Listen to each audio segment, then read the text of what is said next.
A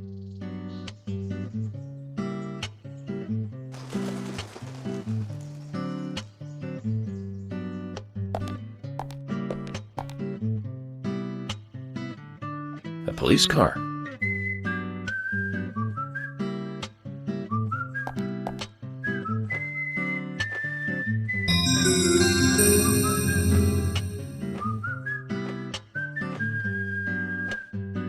So we have King George to thank for preparing a car for me. A pleasant surprise, eh, Zach? Let's take it for a spin.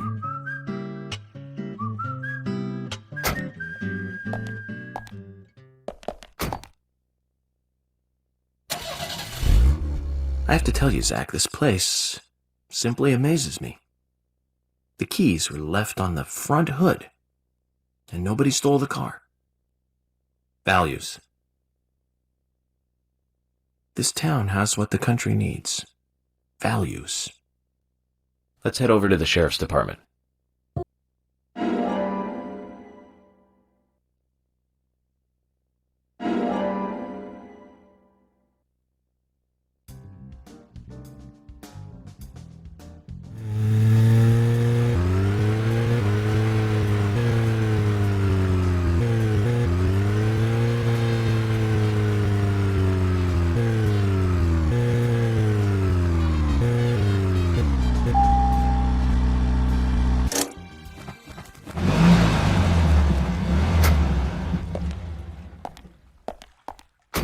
Zach, is there something here that you want to check out? We're supposed to go through Anna Graham's file at the sheriff's office, but if you want to act on a hunch, then I'm with you.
So, Zach, about those bonus features in DVDs nowadays.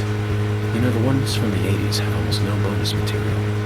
Even if they do, there's a trailer and the visual quality is pretty bad. Well, that visual quality is a good reminder of those days. So many new audio and visual appliances were coming out back then. Do you remember the first video deck we bought? We bought it to record one of the Star Wars movies on TV. And remember when that video store opened, we spent hours there, just trying to find a good movie to rent. There weren't that many to choose from back then. I remember renting some really bad ones after reading those back cover taglines. Hey, remember? Attack of the Killer Tomatoes? Filmed in 1978. Produced, directed, written, and edited by John DeBello. It was really awful, but for some reason I still remember it pretty well. It had so many sequels, and the original was re-released in '95.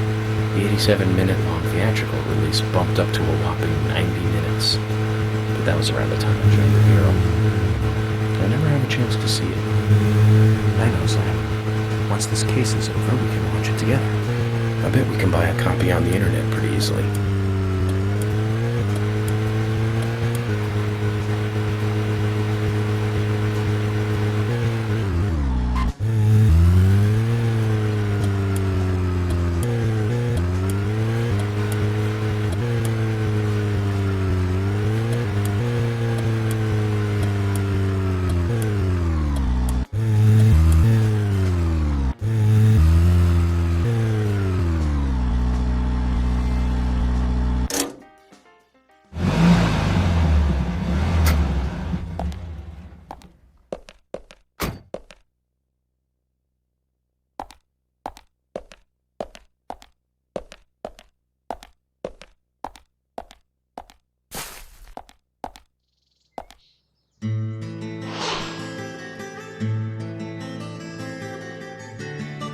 That's one fine building for such a small town. The exterior woodwork is spectacular. Don't you agree, Zach?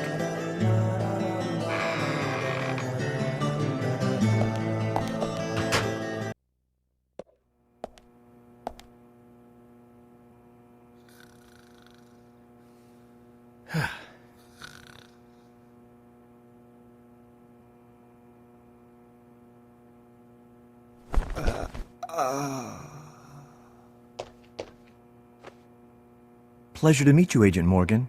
We've been expecting you. I'm Thomas McLean, the sheriff's assistant.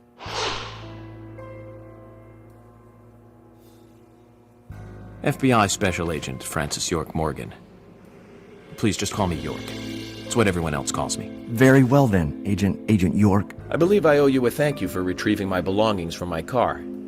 Thanks. Oh, no, just doing my job. I want to help do everything I can to help the investigation. I just can't believe Anna was murdered. She was such a bright and lovely girl. Did you know her well? Well, no, not really. But it's a very small town. I'm sorry.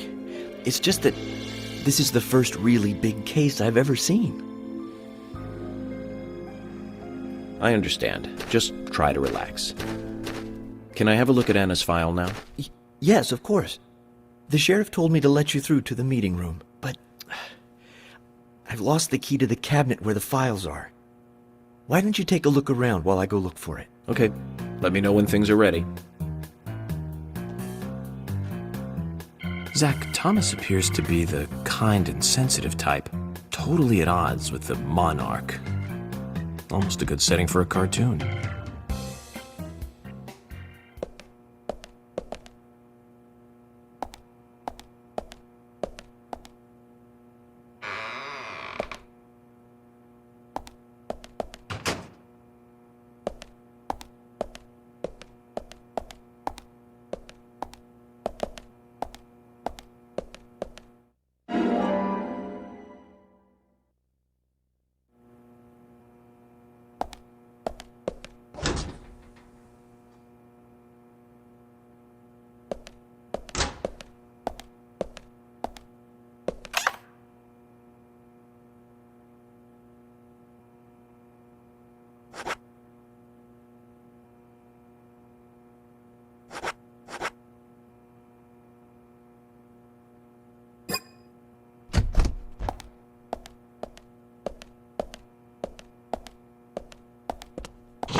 Zach, there's a name written on this dumbbell. Arnold. I haven't met anyone by that name yet. Could it be the owner of this dumbbell? What do you think, Zach?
Zach, look at this.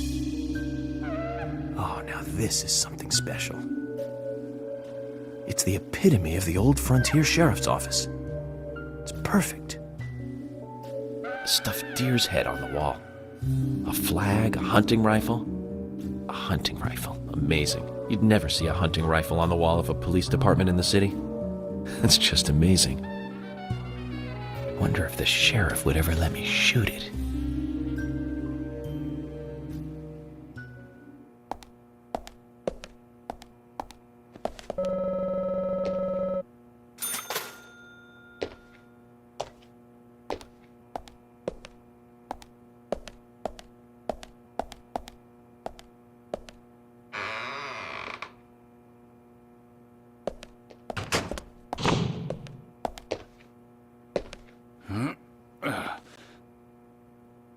George, do you work out every day?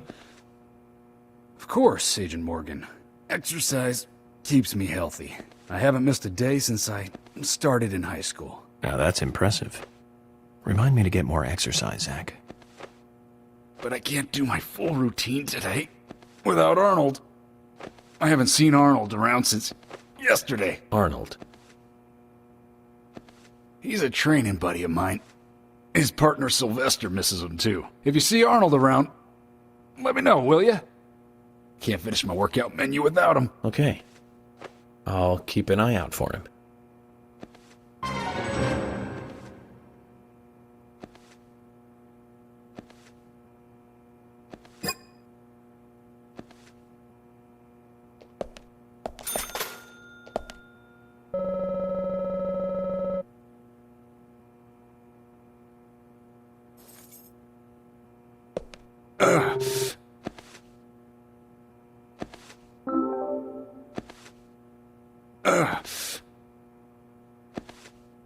George, I found Arnold. Really? He was a bit hard-headed, but I got him to come back. Huh? Oh. Arnold. Well done, Agent Morgan. Now I can work out using my normal workout menu. Good to hear that. Here's a little something to show you my appreciation.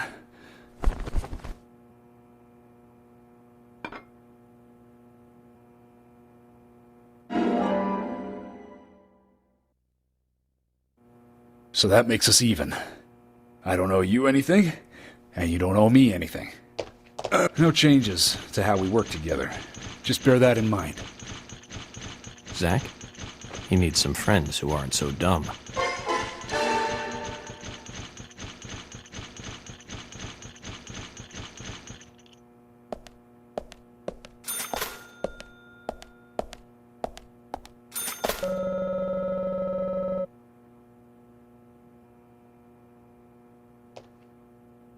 Hi.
You found the key.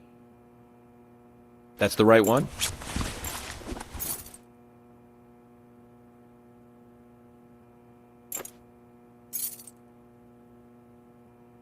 Yes, a southern flying squirrel. Thank you so much. I'll bring the files right in, so please go to the meeting room. Okay, I'll be waiting for you.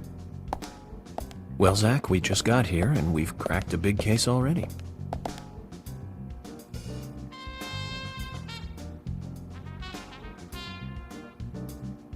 The victim's name was Anna Graham. Age 18, she just recently graduated from high school this year. Her dream was to move out to the city and become a model. But for the time being, she was working in the A&G diner here in town. She lived with her mother, Sally. Anna's father died in an accident in a lumber mill when she was a child. Her mother is unemployed and lives on the insurance money from her husband's accident. After all, it's a small town with a low cost of living. Financially, they seem to get by fine, and they led normal lives. A normal life is exactly what a curious teenager doesn't want. It's all starting to make sense, Zach.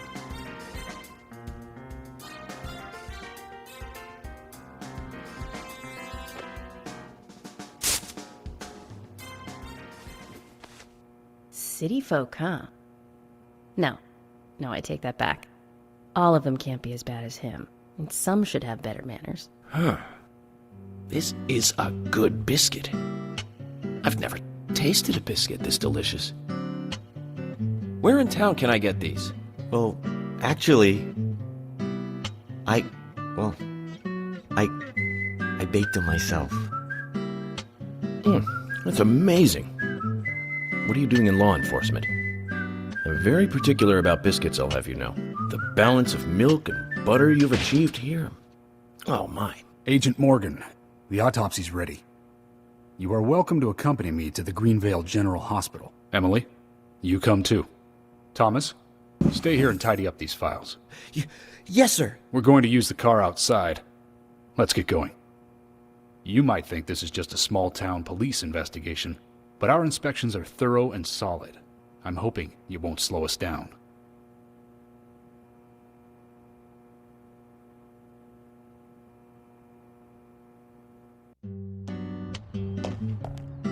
The Greenvale General Hospital is down the road by the lake. It's too far to walk. Come on, get in the car. If I'm riding in a car, George, I prefer to be the driver. Can you provide a car for me? What are you talking about? You don't even know how to get there. Which is another good reason for me to drive, George. I need to learn my way around town. Oh, man. Very well. Then I'll ride with you. I want to keep an eye on you. Fair enough.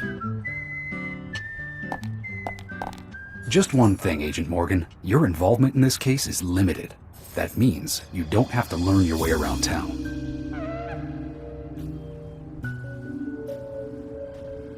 George, we'd better get moving. The hospital closes at 2100.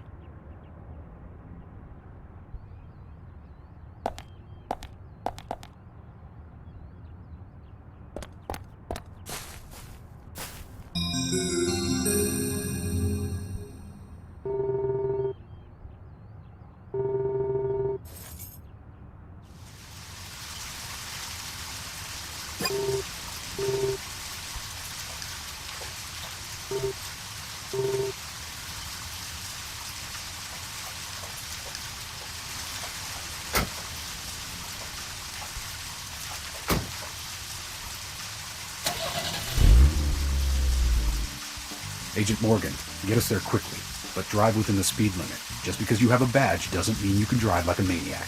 George, what are you, his mother? We just need to get the autopsy results. Agent York isn't accustomed to the town yet. Give him a little slack.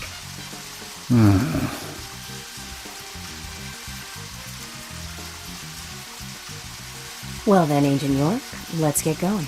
Sure, sounds good.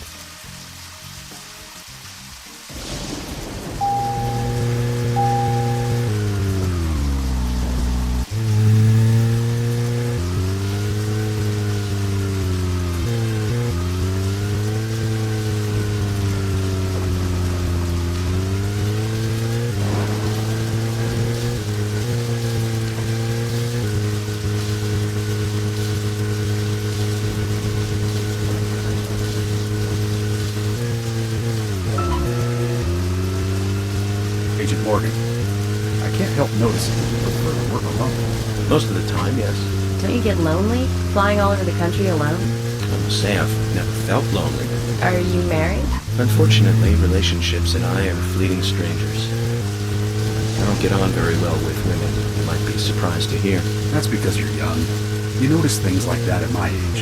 You have to treat women carefully, like a thin crystal wine glass. If you don't, they can cut scars on your face, just like yours, right? George, is this an interrogation? I see you're a seasoned professional. But let's not talk about my scar. It was caused by a problematic woman. Well, she got you good. Terribly good. It'll fade away, and nobody will notice it in a week. A week?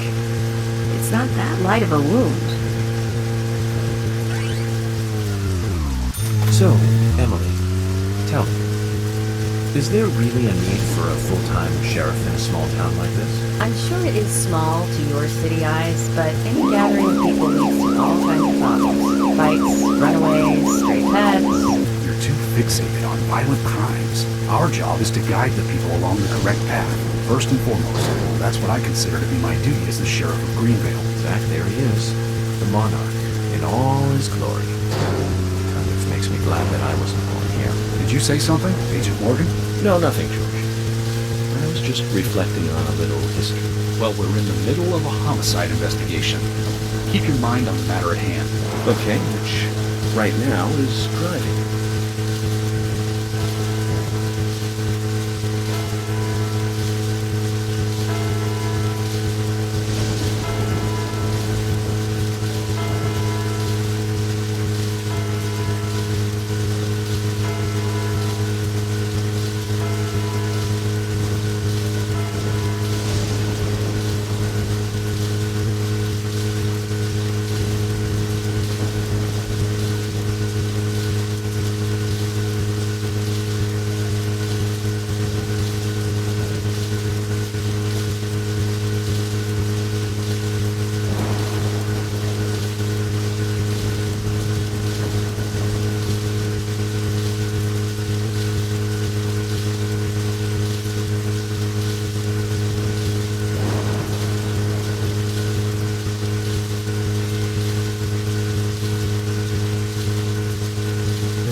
It's a pretty big hospital. I guess they wanted to be ready for town-wide food poisoning?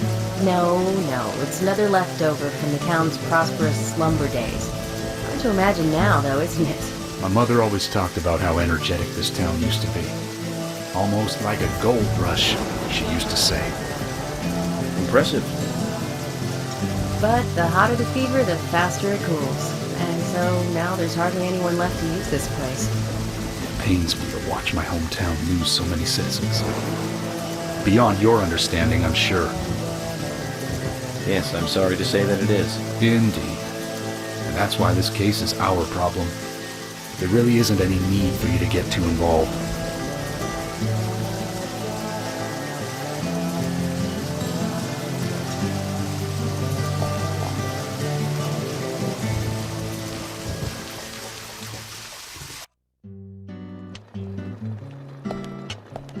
Hello, Sheriff.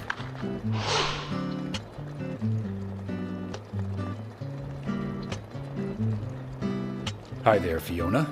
We're here to see Usha. Do you know where he is? I think Dr. Johnson is in the computer room. A computer room? In a hospital? Nice to meet you, Mr. FBI agent.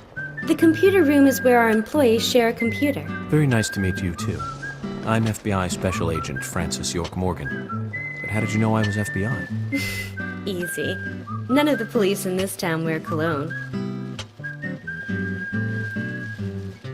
Besides, that scar on your face is the biggest rumor in town.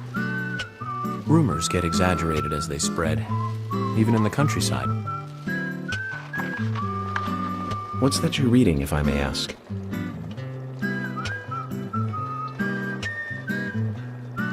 You haven't heard of this yet? It's a recent bestseller mystery. It's set in the U.S., a small traditional North American town close to the Canadian border. A peaceful, traditional place. However, that peaceful town is shattered by a terrible crime, the murder of a local girl. And that incident causes grief and sadness to everyone in town. But everyone feels the seditious, heinous evil still lurking alive. Yes, much like the situation right now here in Greenvale. Fiona, don't say that. Sorry, I shouldn't have said that.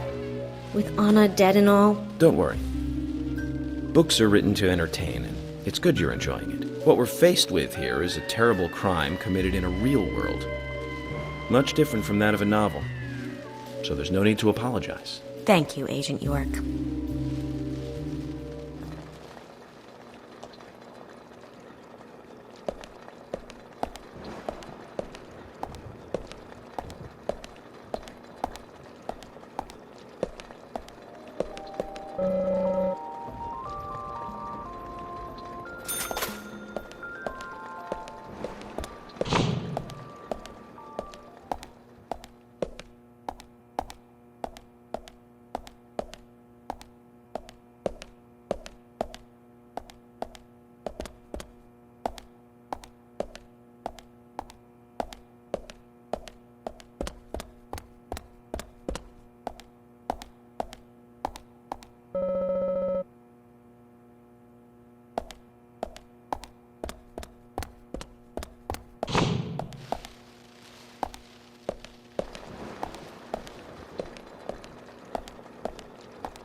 couldn't find him. Fiona needs to check her information. No, I don't think so. Does the doctor like playing games by any chance? What do you mean? There's a message on the computer, and a card key already set in place. The king passes the rook and meets the bishop. The knight takes a pawn along for the queen. What does that all mean? It's a simple puzzle. Zack, let's take him up on his challenge. You can do this, right?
The doctor awaits below with the deceased.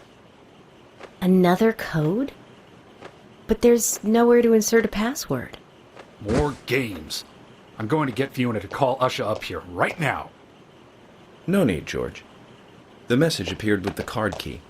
It's telling us where to use it. This is not the time to be joking around, Agent Morgan. Dr. Usha is below with the deceased. With Anna. Below being underground, I take it. Simple. Simple. Then it's time to meet the mischievous architect of this little game. Nah.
Usha, sorry to keep you waiting. Ah, you made it. Let's get started, shall we?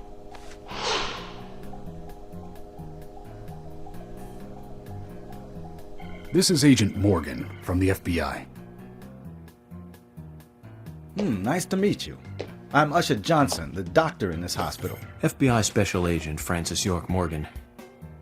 Please call me York. Everyone calls me that. Very well, Agent York. Are you a forensic practitioner? Let's just say I've dealt with corpses before. That battle of wits, by the way. Did you create that yourself? I just wanted to see if our FBI agent could handle the task. I see. Well, it was pretty fun. Oh, I'm glad you liked it. We don't have much time. We need those autopsy results.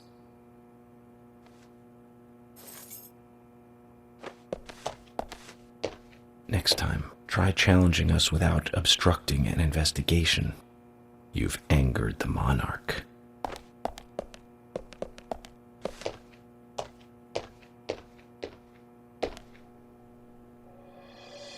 From the onset of rigor mortis, the stiffening of the muscles, the time of death is estimated to be between 20 and 2200 hours. That's still quite early for such a crime to take place. Note that there are 2 exterior wounds, pressure marks around the neck, and a long cut running from chest to abdomen. Blood marks on her right hand tell us she was gripping something round in her right hand.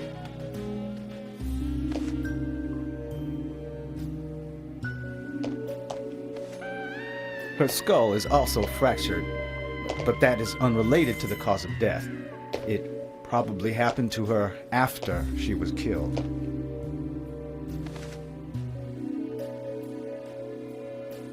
Now, I first thought death by suffocation, due to the marks on her neck. But after further investigation, I now have a different conclusion. The direct cause of death was loss of blood from the wound.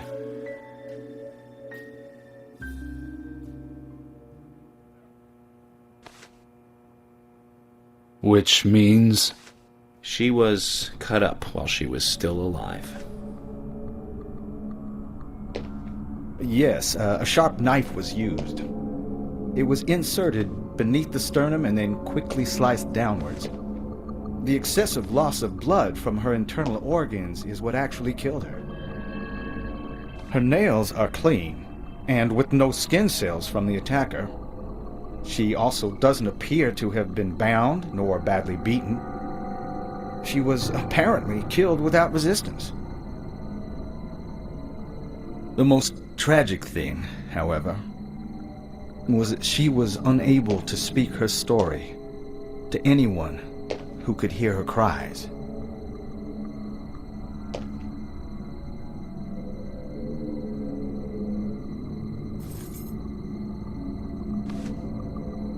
The perpetrator cut out Anna's tongue. Well, I believe she was drugged first to phase her consciousness, and then the killer killed her. Now, the killer most likely has a deep, traumatized past concerning women. He probably cannot converse with them normally. Cutting out the tongue suggests a very lonely individual. Either that, or a truly hardcore sadist. He must get off on watching women suffer, especially when they can't answer back. He watched as the blood pumped from her body, as she gradually grew cold. A case in Seattle in 1985 was much like... Usha, please, limit your report to your findings as a doctor. Criminal profiling is my job.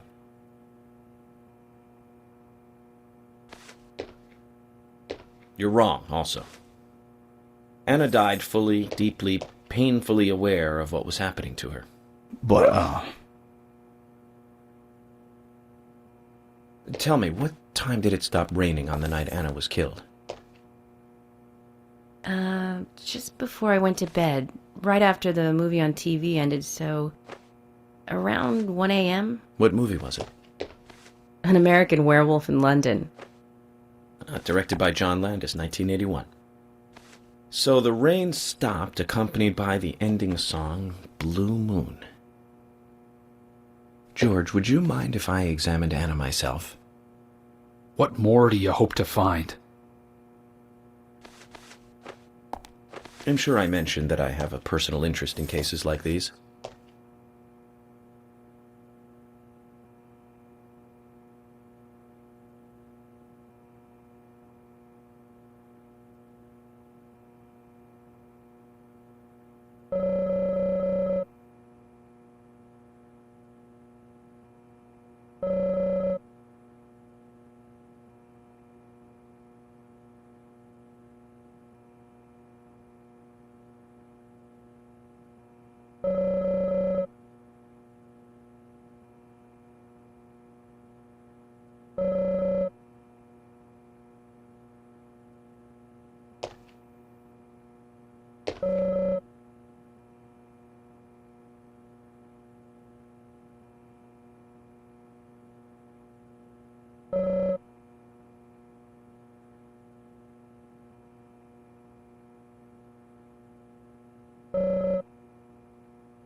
From her lack of resistance, I'd say that Anna's injuries happened very quickly.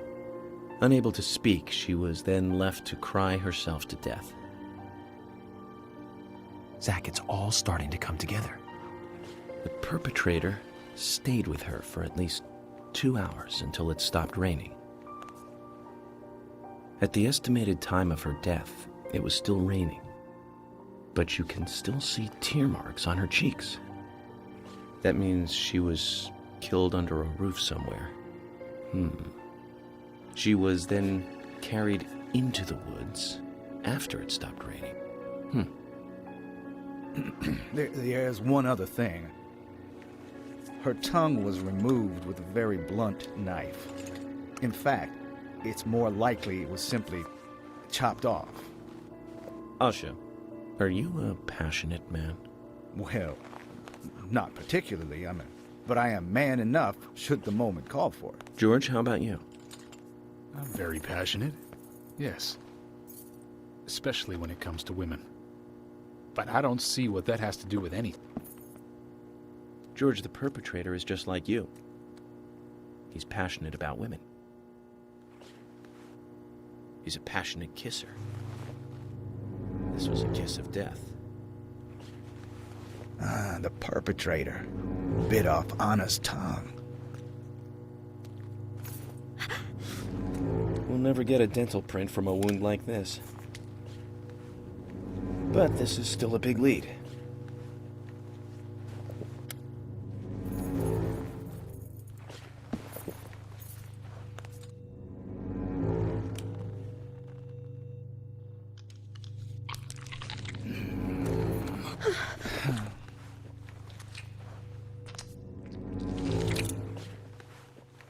Jackpot, Zach. A shame, but our old-time all-American sightseeing tour just came to an end. This case is now under the jurisdiction of the FBI. I'm assuming command. I'll need you to assist me in the investigation. What in the hell do you mean, Agent Morgan? I know I said I was passionate, but you can't think I did this. That's not why I'm assuming command, George. You're a suspect just as much as every other passionate man on Earth. Let me show you something.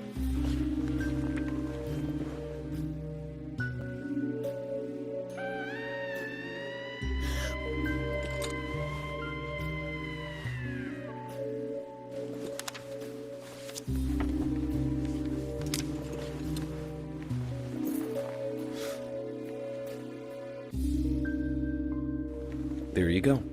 Amazing, huh? I'm sure you have a lot of questions, but most of the details are top secret. George, Emily, we should be going. No need to stay here any longer. Okay. I have to sign the release. Just give me a moment. Very well. I'll go on ahead. I can't take it any longer down here.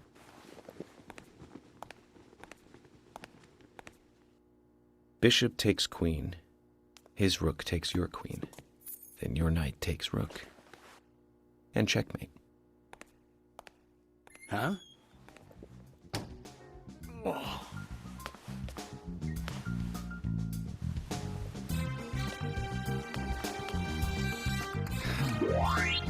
My first victory in the Grandmaster ranking.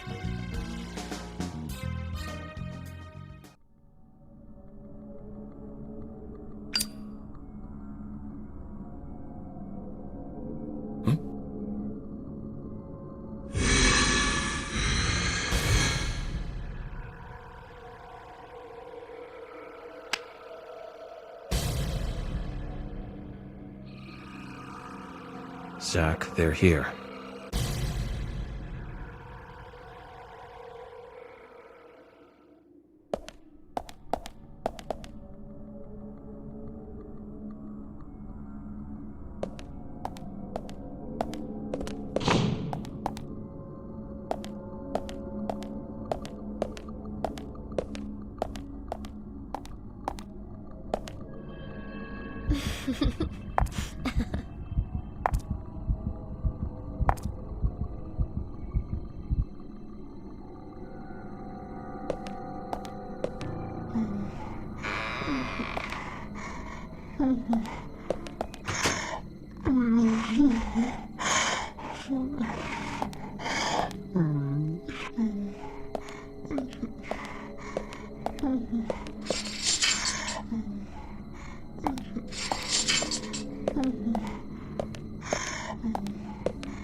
Here! Over here!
Agent Morgan, if you're so desperate, then why not smoke two at once?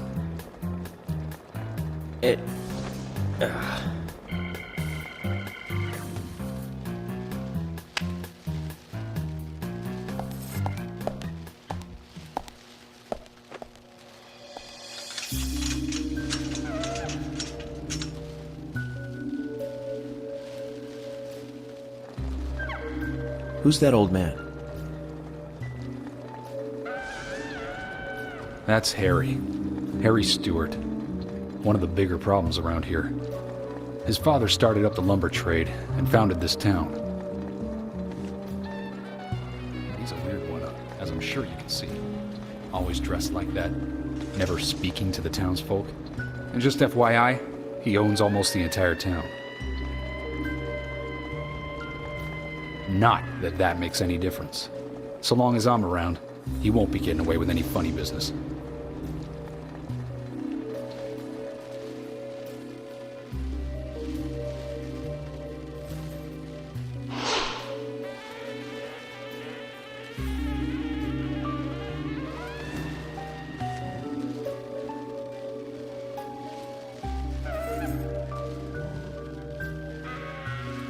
Mr. Francis York Morgan, haste won't lead you to what you seek.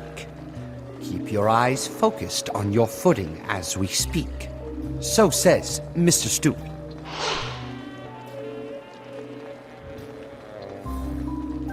Nice to meet you, too. How did you know my name?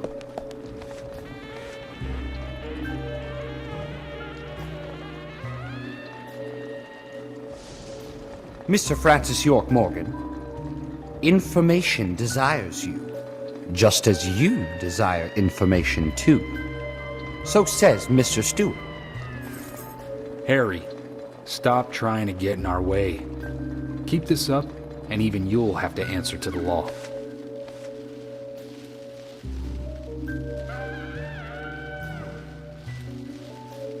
Mr. Francis York Morgan, with each rain our town goes mad.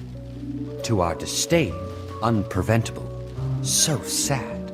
So says Mr. Stewart. Thanks for the warning. Then we shall depart, Mr. Francis York Morgan.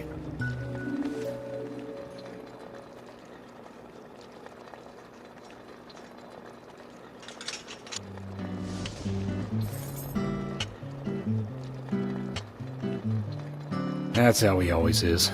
Always spouting that nonsense. Don't give it any thought. It's all gibberish. Emily here. Uh-huh. Oh. Okay, thank you, Thomas. Agent York, we've contacted the first witnesses to the crime scene. You can interview them where they found the dead body. Excellent. I was just about to ask if you could take me there.